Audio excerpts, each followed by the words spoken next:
माशाल्लाह जी, हम ग़ज़वा बदर वाली जगह पर पहुँचे हुए हैं। ये मस्जिद शरीफ है जहाँ पे बनाई हुई, और ये जी भैया ग़ज़वा बदर के मस्जिद का सीन है। वो जो आप यहाँ पहले पे ये मदीना काम ज़ियारत चल के लिए रहा है। टैक्सी की बात किया था वही।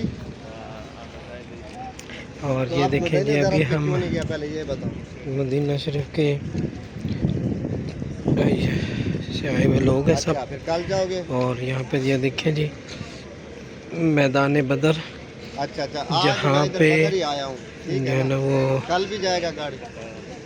क्या कहते हैं इसको, इधर आ गए इस साइड जी जी जी कल भी जाएगा गाड़ी। आपने मदीना पहले करनी है बदर।